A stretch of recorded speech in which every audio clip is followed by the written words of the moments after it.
What's going on, guys? It's Greg here, aka NYPrepper.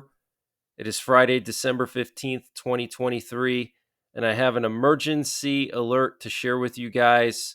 Right now, it is 4:15 p.m. Eastern Time here in the United States, and we currently have some unusual doomsday plane activity over the United States, and it appears that U.S. nuclear forces are still on high alert. So, what you're looking at here is a U.S. presidential doomsday plane, two nuclear war command and control planes, and a nuke sniffer plane all in the air at the same time this afternoon. And what's very concerning about this is one of the nuclear war command and control planes got aerially refueled near the Ozarks, and the presidential doomsday plane also got aerially refueled in Missouri, and it turned its transponder off. Okay. So it's very unusual for a presidential doomsday plane to get aerially refueled and then turn its transponder off. And also for an E6 Mercury to get aerially refueled over the United States is extremely unusual. That means that E6 is going to be in the air for a long time. And just 2 days ago, the French completed a large nuclear war exercise where they practiced refueling their fighter jets that are designed to deliver their hypersonic nuclear armed missile that is launched from the air. And then just a few days ago, we had 6 nuclear war command and control planes in the air over the United States, multiple B 52s this past week in the air over the United States. We had 2 B 2 stealth bombers flying over the North Sea, and one of them landed in RAF Fairford in the UK. So, guys, something is about to go down. What that is, I have no idea, but I have not seen this amount of nuclear warplane activity and doomsday plane activity in the last 3 years that I've been monitoring flights almost on a daily basis. Okay, I've been monitoring these flights almost every day since Biden got elected. And I was monitoring them right before Russia invaded Ukraine. I was monitoring them throughout the entire Ukraine war, and including up until Hamas attacked Israel and the war going on in the Middle East right now. And I have never seen anything like this, guys. Okay. In addition to this activity over the U.S., we had the Russian buzzer send out at least 23 messages last week on December the 6th, which for the Russian buzzer is extremely unusual, guys. Now, the Russian buzzer is a radio frequency that is used by Russian nuclear forces to communicate with their nuclear forces. Okay. Normally, you'll see maybe 2 or 3 a day or every second day. A busy day for the Russian buzzer is like 5 or 6 messages. Okay. But a week ago, on December the 6th, there were 23 Russian buzzer messages. And that happens to be right around the time when all of this nuclear war plane activity started. Okay, it started about a week and a half ago. Multiple E6s in the air every single day, multiple B 52s, a nuclear war exercise in France. So something is about to go down, guys. We're preparing for something. Russia's preparing for something. What that is, I don't know. But the U.S. is building up an international task force to go to the Red Sea to protect ships that are being attacked by Yemen. Okay, now is this task force a cover for an international coalition to strike Yemen and strike Iran? Maybe. Okay. Um, So we'll have to wait and see what happens. Okay. But I think something big is about to go down very soon in the coming weeks. Okay. You don't see this level of activity and then have nothing happen after that. Okay. And also, a Russian numbers station spoken in Germany just reactivated yesterday after 2 years of complete silence. Okay, after 2 years of not sending any messages, this Russian radio station that's spoken in German, it's a Russian military station. It's called the German Lady. It reactivated uh, just yesterday. Okay, let me just show you guys a little closer what we got going on here with this Doomsday plane. So here you can see the presidential Doomsday plane. It took off from Offutt Air Base and it went west and then south and then came back east. And then it met a KC 135 that took off from Lincoln, Nebraska. Okay, they met right here just northwest of Kansas City. At the same time, we had a nuclear war command and control plane in the area as well, and the nuke sniffer plane also airborne at the same time. And then they were flying right beside each other, okay, in northeastern Kansas, right near the border with Nebraska and Missouri. So this is when the E-4, the Doomsday plane, was getting aerially refueled right at this moment. Okay, I'll zoom in so you can see the two planes side by side. You see that? Now, let me show you what happened after that. Okay, now you see here, there's no Doomsday plane anymore. All you see is the refueler. Okay, that's it. Husker 15. The Doomsday plane turned its transponder off. And here you can see no more Doomsday plane. And after they met midair, no more Doomsday plane. Okay, it went dark. So likely it got aerially refueled over northern Missouri. This is extremely concerning, guys. Okay, when they aerially refuel a Doomsday plane, it means that it's going to be airborne for a long time.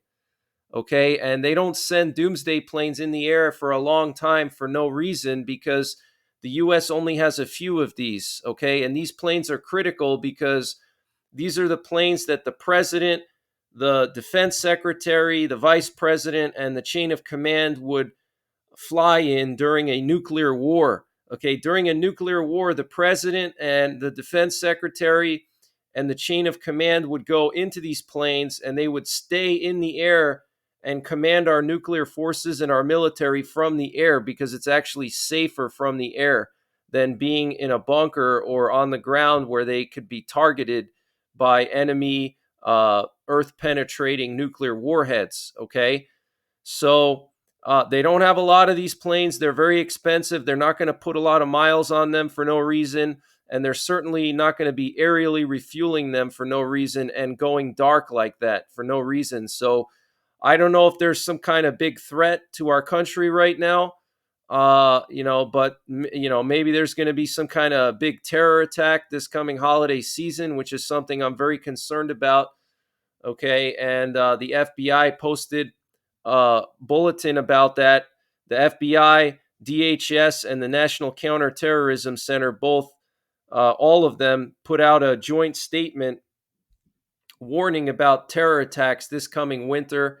And here you can see later on, after the Doomsday plane went dark, you can see down on the lower right here, one of the nuclear war command and control planes getting aerially refueled over northern Arkansas, and then another nuclear war command and control plane going airborne over northern Texas, and the nuke sniffer over South Dakota. Okay, a total of 5 nuclear war command and control planes over the U.S.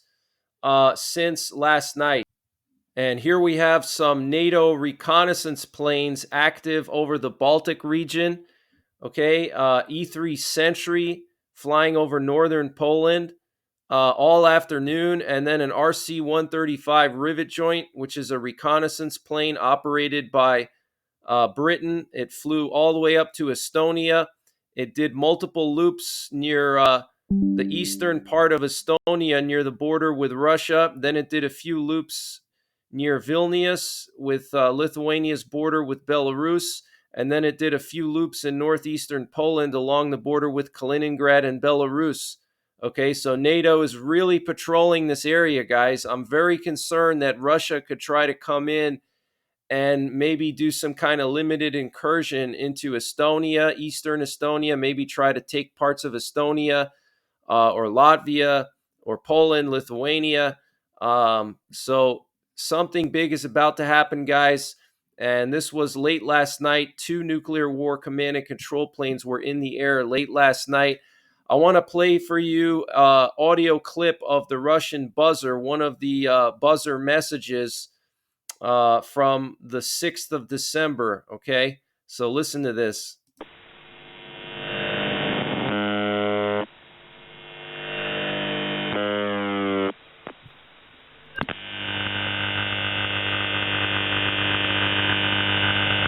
Николай, Женя, Татьяна, Иван. Николай, Женя, Татьяна, Иван. 53 499. Ульяна, Роман, Ольга, Дмитрий, Ольга, Леонид, Яков, Зинаида, Григорий. 00 10 10 90. Борис, Анна, Семен. 63 03 65 71.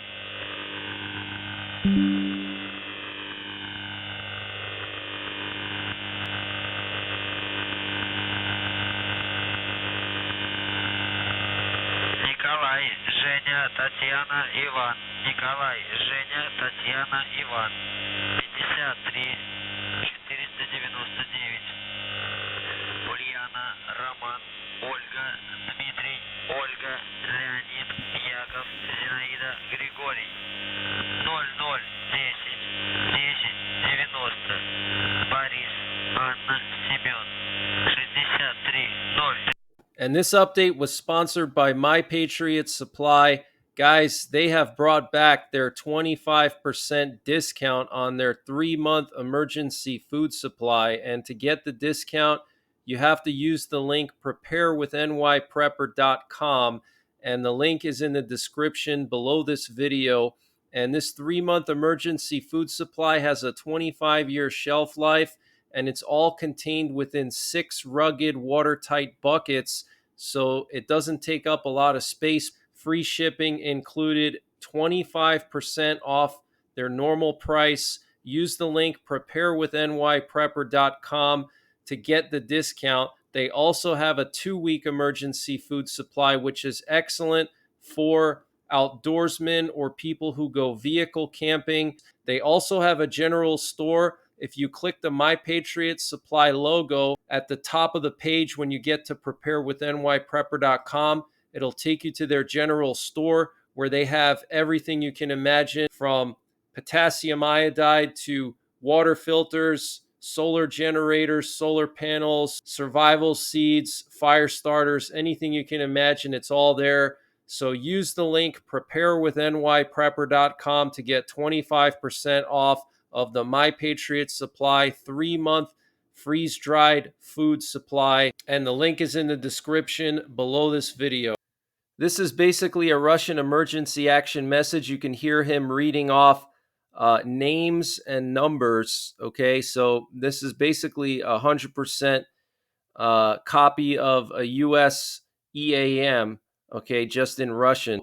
Absolutely crazy, guys. And I want to just update you on what Putin said the other day, yesterday, when he had his end of the year press conference. He said that as many as 617,000 Russian troops were currently involved in Russia's military operation in Ukraine and Russia's new regions, the annexed regions of Ukraine. And he said that hundreds of volunteers join the army almost on a daily basis. The president also said that the nation was capable of maintaining its military power without any need to resort to additional mobilization measures. 600,000 troops, guys, that seems a little bit high. I don't know if they're preparing for some kind of attack on NATO. And he also said that there will only be peace in Ukraine when Russia achieves its goals. And he also said he was open to repairing relations with Europe and the US, but added that Russia has done nothing wrong in its invasion of Ukraine, and he blamed the West for spoiling relations with Russia. He said that Russia's economy had demonstrated remarkable resilience in the face of outside pressure over the last year, noting that the GDP was expected to grow by 3.5% by the end of 2023. And the conflict between Russia and Ukraine is essentially a civil war instigated by the US and its allies. He said that Russia spent decades trying to build normal relations with Ukraine at any cost. He called the latest developments a great tragedy. After the quote unquote coup d'etat of 2014, it became clear to us that we would no longer be allowed by force to build any sort of normal relations with Ukraine, Putin said. The president added that Washington had publicly admitted to spending $5 billion on the Maidan coup d'etat. Russia's goals in the conflict have not changed, Putin said, explaining that Moscow seeks the denazification and demilitarization of Ukraine, as well as a neutral status for the country. So he's basically doubling down on his goals. He's saying that they're not going to stop. He said that the only time there's going to be peace in Ukraine is when Ukraine basically becomes neutralized, their military destroyed, and they adopt a neutral status. And he blamed the West for the Maidan revolution in 2014, basically saying that it was a CIA operation. And he said that Russia cannot trust the US and its allies amid NATO's uncontrollable desire to creep towards our border. And he said the events currently unfolding in Gaza are nothing short of a catastrophe. He cited the UN Secretary General Antonio Guterres, who called the Palestinian enclave a graveyard for children. Such an assessment speaks volumes, Putin said, of Guterres' comment. Putin related the disaster in Gaza is nothing like the Russian military operation against Ukraine. Russia insists on the recognition of a state of Palestine along UN endorsed lines, and a fundamental basis for an Israeli Palestinian settlement should be established. So he's basically throwing his support behind Palestine, okay, and behind Hamas. The EU has decided to open membership negotiations with Ukraine in an unexpected move that will be a critical boost to Zelensky and deal a blow to Vladimir Putin. The announcement made on Thursday after 8 hours of tense negotiations in Brussels came despite the opposition of Hungary, whose Prime Minister Viktor Orban had for weeks said it would veto any opening of accession talks.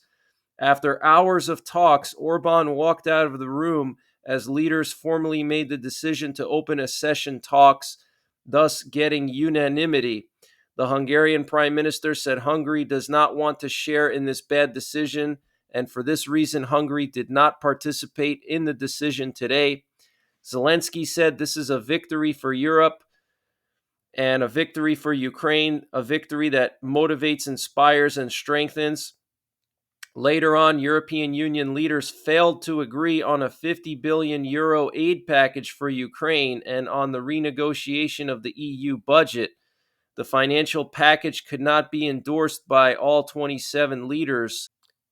And the EU also decided to open membership negotiations with Moldova. Maya Sandu, Moldova's president, said her country turns a new page today.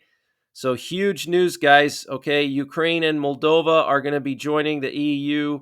They're going to be negotiating. So huge news. And this is definitely going to put pressure on Putin to accelerate his military operation, especially because he's going to be going for re-election in March.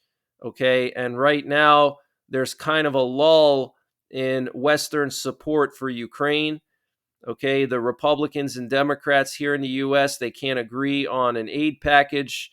And so I think we could see Russia launch a massive strike on Ukraine very soon, simply because time is running out for Putin and there's a window of opportunity for him.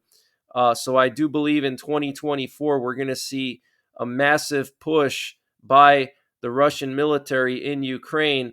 Also, because of uncertainty about the presidential election here in the US next year, I think Putin doesn't want to take the chance that a Republican gets elected and that Republican could be tougher on Russia. Okay, just like Trump was very tough on Russia. If you noticed, when Trump was in office, Putin did not invade anybody.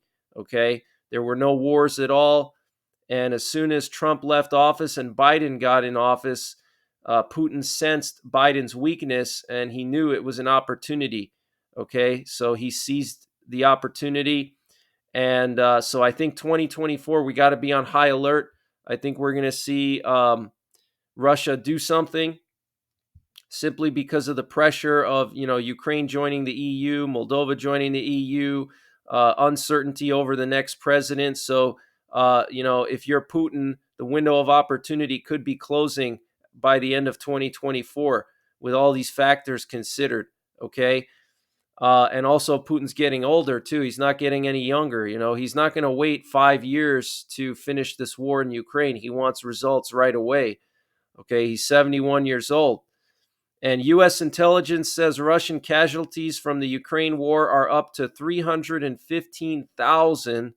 Okay, that's huge, guys. And Zelensky made a surprise visit to Germany yesterday. Britain may not be ready to face extremely dangerous times, warned the Supreme Commander of the British Armed Forces, Admiral Tony Radakin. He added that wars in Ukraine and the Gaza Strip could further destabilize the global order. Norway will donate additional NASAMS air defense systems to Ukraine to the sum of around 32 million US dollars. Some will be donated from Norway's own storage in order to ensure fast delivery to Ukraine, while additional systems will be ordered from the industry for later delivery. Okay, so more NASAMS systems going to Ukraine from Norway. Ukraine said on Thursday that its air defense systems had downed dozens of Iranian designed drones launched by Russian forces targeting the southern city of Odessa in Moscow's latest overnight barrage that wounded 11 people. And one of those drones actually landed in Romanian territory. Okay, and I reported on that last night in my live stream. And the Wall Street Journal reporter Evan Gershkovich, arrested in Russia on espionage charges, lost an appeal on Thursday to be released from jail and must remain in custody until at least January the 30th.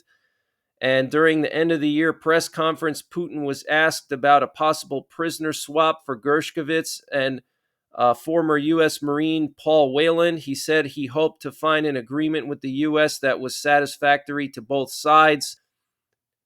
And Finland will sign a defense agreement with the U.S., the Finnish government said, to grant the U.S. military broad access across the Nordic country to the vicinity of its long border with Russia. Okay, that is huge news. And Romania identified a drone crater near its border with Ukraine after an overnight Russian attack on Ukrainian port infrastructure. So, guys, U.S. and NATO nuclear forces are on high alert. Looks like Russia's preparing to do something big. Looks like something's going to go down in the Middle East. Yesterday, we had Russian and Chinese nuclear bombers fly towards Korea and Japan. So, what we're looking at here is the beginning stages of World War III. Okay. So, get prepared. Make sure you have everything you need. And I'll be live tonight at 9:30 p.m. Eastern Time. So join me on the live stream. We'll discuss all these events and more in greater detail. I hope to see you guys then. Take care. God bless. And don't forget the 3 Ps: prepare, practice, and persevere.